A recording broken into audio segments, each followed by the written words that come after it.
So, episode 5, Benyo. Here we are.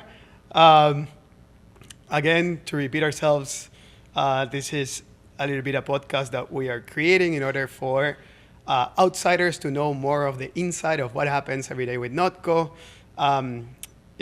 The cool things that happen, the magic things that happen, the not so very glamorous things that happen inside as well. And so we are starting off today with one of our head chefs as well, Bernardo. Bernie, talk to us a little bit about what you do here at NotCo. Thanks, Mati. Just with starting with the part of a chef being in NotCo, I think that's a question like what the actual chef does with a machine learning team, with food science, marketing. So I think it's kind of different of what you usually see in the industry. And the funny part is with all the chefs, like whenever we start here, it's like, how do we start? How do we interact even with Giuseppe? So I think this part get us into the most important thing here is the creativity and how we place them into Giuseppe, and how do we understand the tools to not just use them as an actual tool, but to power the things that we have. And the most important thing is the creativity. How do we place them? How do we flavor? And probably the first things that we have, it was even in the probably 2020, 2021, the first things that we have with Giuseppe interacting was they actually understand the texture, the flavors, recommends like really interesting things, but didn't have the soul, I will say, in the part of The what usually the soul of the chef, of the chef, and probably that you take a long time to get into that stage of culinary expertise. And Giuseppe was understanding in a good way, but I think we have a line curve of training. We get into a point that now we need to count a story, a scene. We need to make them feel that it's part of us, it's part of a chef's team that we interact and day by day with the food science, with the machine learning, and now we have it here. And I think the part of the flavor is crucial, because you always need to tell a story, even if you go into a Not Milk, or you go into a restaurant, or you're trying to make feel special in one occasion in your house. Yeah. So I think we're going in different lines with Giuseppe, just starting with that. Mostly like the chefs that we have in NotCo, mostly I would say 90-95%, they come from the kitchen. They don't come from other industries, and that is crucial in the part of the line curve of understanding how we can work with Giuseppe. Yeah, no, it's very interesting, and also kind of like from an outside world, we see chefs as this incredibly precise intuition, creativity, very proper to your own brain, your own way of seeing things, tasting things, and you kind of like explore mentally many combination of ingredients. So there's an art to it, no? So combining this creative world, the artsy world, together with the food world, with the data world, one would tend to think that you need to break a lot of stigmas, for a chef to really say, you know what, I'm going to interact with AI. I am going to utilize AI to help me do certain things. How has that experience been, and how much effort did you needed to apply at the very beginning to forget about many things to start relearning? No, was that part of how you adapted to working at NotCo? Yeah, I think for me and all of the chefs, it's like going back to school. Going back to school, and I think that even worse, because I don't say that we have a lot of breaks, and probably the breaks we take it to actually understanding and talking each other, laughing about it of what the hell is going on with this type of combinations.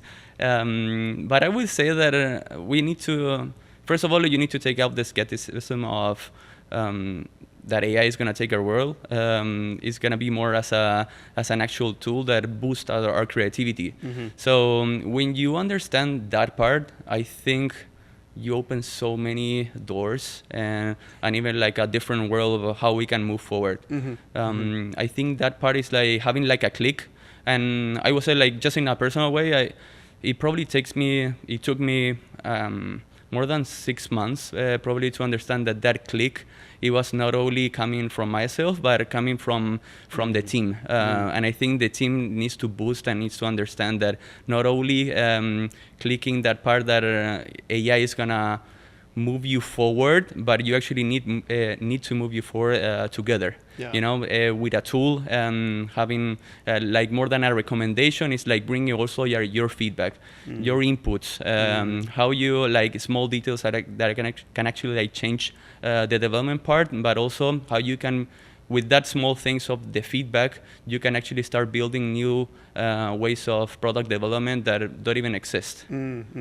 No, that's incredibly interesting, because I also think that, you know, you always, and probably I'm gonna portray this with a specific example. I remember our food science team developing the garlic mayo, the first garlic mayo, and the AI what really did well is to create a garlic mayo, but a garlic mayo that you already knew that existed, that you could benchmark for it, But there was an element missing, which was that creative side that chefs add to this incredible world of culinary, of combining ingredients. And we didn't want to make the same garlic mayo than anyone else. We wanted to do a NotCo mayo or a NotCo garlic mayo.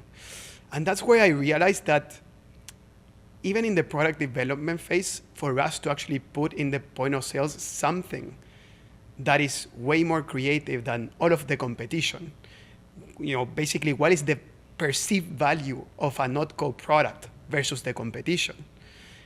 I thought that element was specifically the creativity, the combination of ingredients that a chef can really teach, even an AI or a chef could apply to a product that a food scientist generally wouldn't, or even an AI-powered food scientist wouldn't.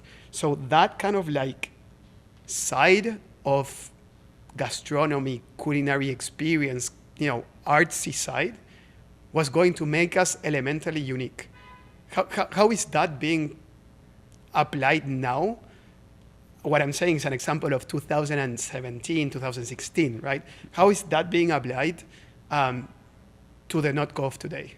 Yeah, and I think Mati is a great example, because also like you have the food pairings, and you always probably need to give like the feedback, the creations, and you were mentioning it's not just a garlic, but you have a lot of the secondary flavors. And I think that part is also like we unlock these past years through Giuseppe, not only the part of he's gonna recommend you this and this flavor, but it was a lot of like we were talking before of the feedback, sensory feedback, how is the experience, how is the GCMS input, but what is like the chef's input, and what is the food science and sensory team doing together to actually get into like mayo garlic, and that mayo garlic actually was like a different combinations of flavors that make not only the flavor itself, but how the spices makes more culinary, and I think that's like a big trend that you have in the market. It's like people just don't want to have like this mayo, they want to have a NotCo, or they want to have the other one that is coming from the chefs because I love the spices that they present in the restaurant. So I think now it's more moving forward into how we talk about a concept that we actually want to boost more than just going into, for example, like a mayo garlic. So you want to complete it more for the kitchen, for the spices, and what is going to be the consumer, what is going to take it. It's going to have it in Chile, or it's going to have it in the US or China. All of them is going to change a lot. Yeah. No, I think, so for everyone to understand also, I think it's important to portray what you guys do every day. I think, first of all, the chefs work at the AI team, which is like pretty fucking subnormal. Like, I haven't seen anything like that before.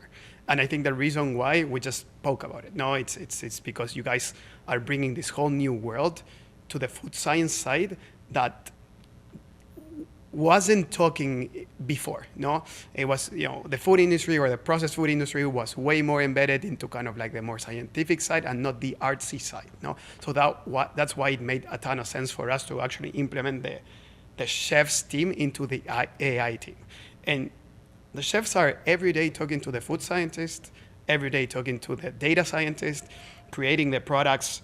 And I'm talking about the technological products based on what you guys kind of like suggest our technology should be working on. You are training the algorithm every fucking day. You guys are producing this Giuseppe Bites since 2020, or I would say 2016. How is that for you? And how complementary are all of these guys working with you every day? Have you learned a ton? Have you taught a ton of things to data scientists that didn't know that if you added cumin and fennel and so on, you made a way better garlic mayo than only adding garlic? Like, how is that kind of like interaction happens every day? Yeah, and I think it's the same part that, that we were laughing. It's like going back to school for us was like a big surprise, not only for the chefs team, but food science, machine learning. Is like we interact together, not only just to interact and work for one goal. We actually like the purpose is like this line of learnings for machine learning for Giuseppe, and I think on our day by day. Like usually you can have a lot of the theory, but we always trying to apply it into our product and bring it more for the tact and the feel and the sensory that you always miss a little bit. Probably when you move into the industry, you are a lot of in the computer in the lab, but when you have something that is tangible, that you can feel it, you open up like so many sensory things that you didn't thought, and I think the creativity, but also the motivation change.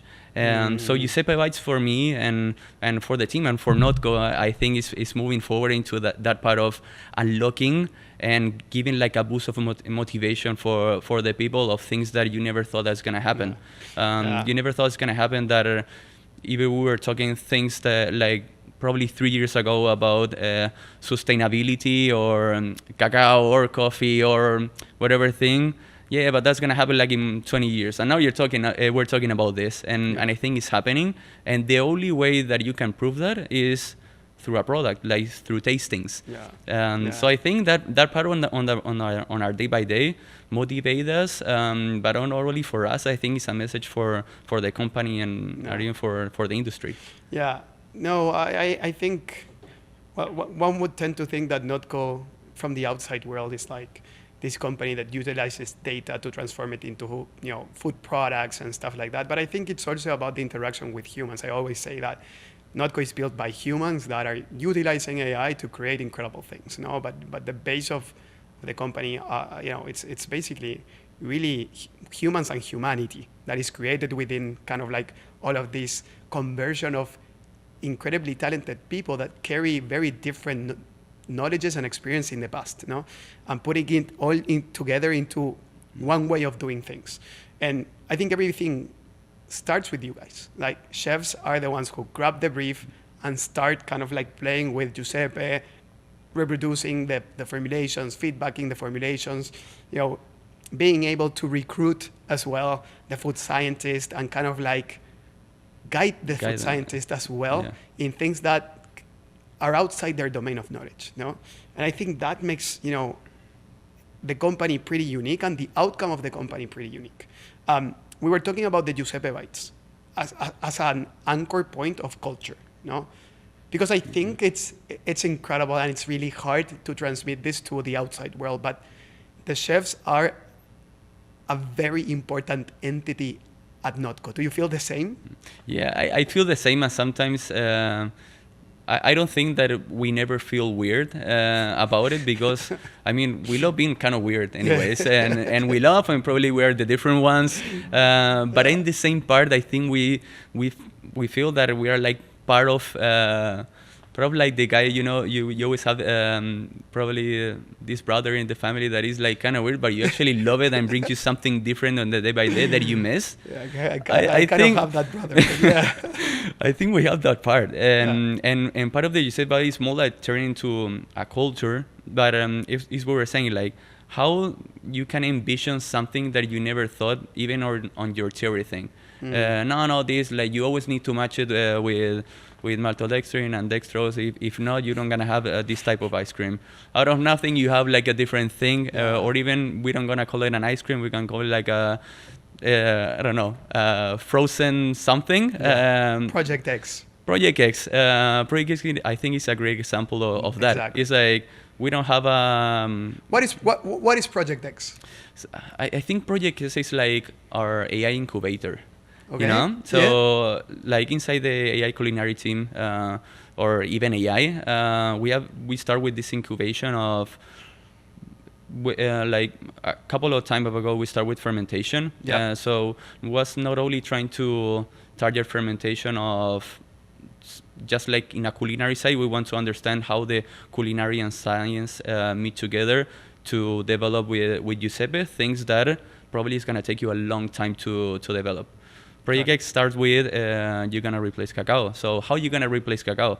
You need to ferment, but are you going to mix cereals, or you're going to do a kombucha, or you're going to do in a liquid form, and then you need to put it in a Melanger process to generate a chocolate. So I think was a lot of points that intersect into a project, and that was like a Project X because of the X that we have here in NotCo. But that incubation of small startups in the startup help us to develop not only one product, but what if you blend ingredients and you think more into the future side of how you're gonna have something tangible that is not only chocolate, you love it, you have the indulgence, but I don't know what it is. That's so cool, because at the end of the day, as humans, we are very used to knowing very well what we want, right? In the sense of like, have a range of food that we know in every occasion of consumption. I'm hungry in the middle of the day. I'm gonna snack, and I know what a snack could be. If I go to dinner, I know what dinner entails, and I know what Project X was kind of like disruptive in a way that we were creating a product that didn't exist in an occasion of consumption that we didn't know what it was. No. So instead of actually creating a replacement of something, it was basically saying, what if we can invent the future of the future of a food product that we don't know what it is? So instead of calling chocolate, or instead of calling protein bar, or instead of calling it a burger, we call it Project X. We have no idea what the name or the end game is going to be, but it's something that I like it. It's bringing me feelings. I don't know what it is, but it's making me fucking happy. Like, can we create new foods? No? That is a little bit kind of like the forefront that I see happening in the future. Do you see more Project X? What have we learned? And just to close it, I remember one of the biggest CPG head of R&D came to San Francisco, and obviously we portrayed everything we had. He absolutely loved it, and we actually portrayed Project X, which was like a combination of things. And he ate it, and he was like, "This is it. I don't know what it is, but I absolutely love it." No, so the forefront of food should be exactly that. How we create new foods that humans don't know. No? Do you feel in a way similar things? And if so, can you tell us a little bit what's going to happen? Yeah, I mean, I love this part and give me like goosebumps. Like goosebumps. I think is that part of like why do we fall in love with NotCo, and for culinaries, like why we are different that probably any part that you have from like culinaries, it's like we're generating something with Giuseppe that we never thought that is going to happen, and it's coming up so fast that we actually need to probably like stop the ball a little bit and start looking like where we're going to start like targeting our goals into that part. So I think now our main goal is actually, we have first of all, like we have a concept generator that we have the Giuseppe bytes, and the concept generator is bringing out like this new experience. And I'm gonna give you some today, like what is the concept? But I was wondering what these things were. Like we have the concept, but we also have like a library of flavors that you're not just trying to target a specific sensation. You're just trying to open up like a lot of worlds into that part. And I think it's fun. It's not only like umami, it's like how you boost an umami with different profiles that is gonna generate this concept. So I think it's like we have like the different tools from Giuseppe. We are start opening, but mixing together, I think is giving into this. But today I'm gonna give you like how we building the sensory library. Okay. So for the sensory library here, I'm gonna start with one because it's kind of interesting, and I know that I know when this is gonna be launched, but probably this one is for Christmas. You know, but for Christmas, you're always looking like, oh, this is like the cinnamons or the spices or whatever. But where do you find something that is really umami that is gonna bring you into something that you feel that you are like in Halloween and you are in Chile in the summer, but brings you like the acidity of you feeling something that you are in San Francisco in winter. So it's like a lot of things that you mix that you cannot miss because probably you're feeling you live in San Francisco, you're missing the summer. You love Christmas and you love your family, but I'm here alone by myself. So I think it's like you need to play around with a lot of things, and that's when we need to sit and when we need to talk, we need to interact, and we need to tell a history, a story of what is going on and how we can even frame this. Yeah, no, the narrative is important, no, because at the end of the day, food is not just food. Right. Food is way more than that. It's an occasion of consumption. It's a feeling.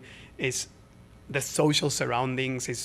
It's way more than that. So challenging that with things like this, utilizing your knowledge, your creativity of the chef's team, but also with the AI, is pretty, I don't know, it's pretty exciting. So, disclosure, we have not done this. I haven't tried them. No, you haven't tried them. Okay. So I need to give you the context, and I think it's an important part of the learning curve that we have in NotCo. Is like, first of all, we were trying to make the people feel like, what is this? Like, can you guess?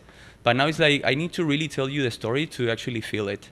Do I try it first and then you tell me a story, or do you tell me the story? No, this is the story. The story is the one that I just told you.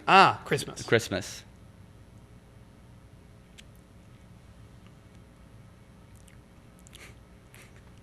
But you know, it's like a Christmas that you have the, I mean... So can I tell how I feel?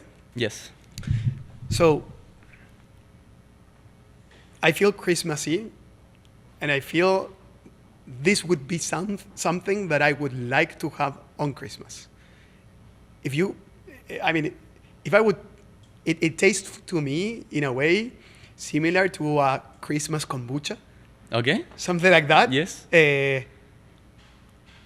Acidity, sweetness, cinnamony.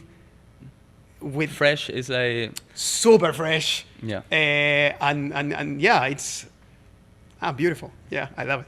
Perfect. Yeah. So I think that's the message, you know. And then we have is like, whenever we have this, it's like, okay, so how the hell we gonna put it into an actual product? And I think that is the part when we use the concept generator and we tasted with the office and we receive the feedback and we perform and we get into a point that we say like, okay, we love this. Let's start talking with marketing. Let's start talking with even with you in a lot of situations. Yeah. And we move forward into something. This is, you know, like I would love to have a glass of this. So. Super cool, super cool. Nice. And you know, the important thing here is like, it's not actual kombucha. I mean, brings a lot of the acidity, but you need to take it out. So we work a lot of in different. So you know, in synthesis, we need to optimize with a lot of different bacteria to get into a specific flavor that we want. I mean, this is the result of 10 trials that we were making, but probably this is gonna take us like even 2 years to develop. So I mean, in a lot of things you have it here. So cool. This one is more whenever you are in. I will say that. Can I have it, and then I'll tell you what I feel. Love it. And then you tell me the story. Okay.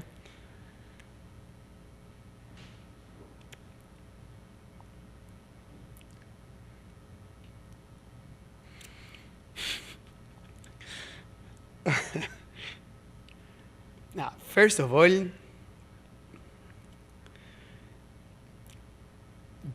so maybe I'm gonna tell you what I feel more than just what I taste. Is what I feel.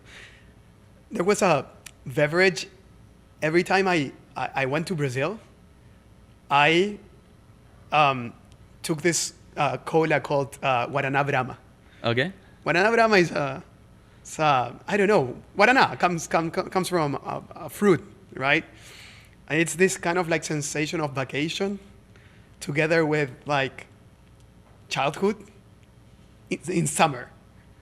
Would that make sense to this? Buddy, I think you were targeting like really good, and I think that is one of the things that we really need to try.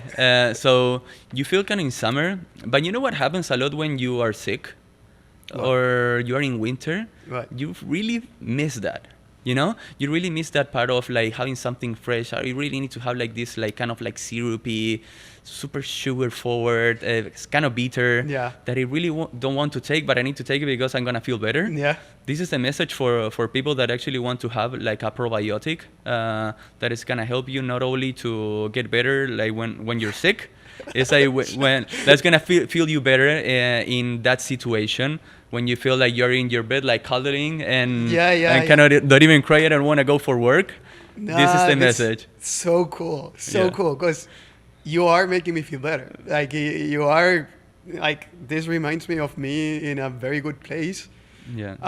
So this is like a booster for super delicious. No, and you know like, the best part is like childhood, but it's things that you would like to have for a drink, like whenever we probably older, you know? Yeah, exactly. I was thinking about more like a childhood thing than an adult thing, but also I think what you're showing here is a little bit how really powerful what taste and experience and something that I put in my mouth is with my feelings, no? How attached food is to way more than food. Right. Super interesting. And then it's the thing, like the concept, and we always think like, okay, like concept needs to be like in a liquid, but we receive like concepts that is gonna be like even like a cloud, you know? And we never thought, and we love it, and I think this is the part that we boost our creativity with our tools. That's awesome. I was reminded in one of the, one of my favorite phrases comes from a podcast that I heard, which was, a healthy person wants a million things, a sick person wants only just one. Like, this is the one thing that, comes to my mind. Message. So incredible. Do we have others? Awesome. Yes, I have others. I'm going to give you the last one. I think the last one, I want to give you this because it's part of one of the first things that we did. That was like, we love fermentation, we love like soy sauce, garums, we love algae, how everything complement, but we need to actually target into something, and this needs to be like super open. Misos, that kind of. So this profile is like really meaty forward. We are actually trying in the concept generation for more than not going into a meat replacement. Mm-hmm. We actually want to open something new. Okay. And I think this is like a bigger booster than a soy sauce or like an umami. We don't want to just to be that.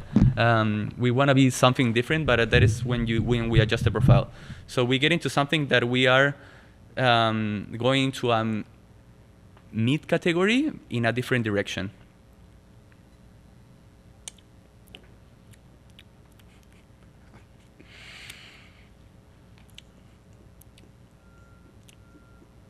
Blows my mind. Blows my mind because of the complexity of the taste. When Mario is like going through the exactly with that box, punching the box. I think that is like probably a lot of the library boosters that we have, but this one is like targeting a specific thing that we have. So this is one of the examples, but it's like how we go if we want to go into a snack category, salty, or even the sweets. This reminds me so much of Japan. I don't know why. Yeah. I mean, I've been in Japan, But this reminds me of Japan in many ways, in the best ways possible. I mean, Right. obviously the culinary kind of like pinnacle of where I've been in the world is Japan. Like, Right. and this is something that I would like, I don't know, you know, when you go to these restaurants and you find like the best sauce in the world that comes with a dish, and you keep that sauce because you want that sauce to be in every single dish afterwards. Yes. Like, this is the sauce. The all-purpose sauce, even that one, like It's like I don't know, it's in the middle of the oyster sauce, teriyaki, unagi. they have a lot of like even like the Maillard reaction, but in that part specific, it's like the fun part is like we don't use like expensive ingredients to make it. We actually made it from upcycling ingredients. So I think that the fun part as well is like we don't want to always bring like the super higher expensive category. Yeah. We want to bring something like upcycling ingredients that are coming into foods, and we can actually deliver flavors that are super premium. Yeah. No, this is amazing. Amazing. I can't wait to taste more and more things coming out of you guys, and really, I think what makes us strongly unique is this culture of the conversion of creativity, artsy soul into an industry driven, generally speaking, by science and trial and error. So we are really disrupting that, and you guys are definitely kind of like the nucleus of the trifecta, you know. Yeah. So looking forward, Benio. Any last words? Just were probably like even like a message for the team that we've been building something that is kind of unique and is not coming from just individual. I think is what make us like robust. Yeah. I think it's like how we have the mentality of a teamwork that can go further a culinary background. You know, we always trying to go further with we really want to interact with the food science, machine learning, marketing. Like we really want to understand what is going on out of the world to open our minds to move forward. And I think probably it's like I think like a message is more for the team that we're doing like an amazing job, and probably we're gonna see this, and even in the future we don't know like what are the things that's gonna drive us moving forward. Amazing. Can't wait, man. Yeah. Thank you. Thank you, Thanks. Mati.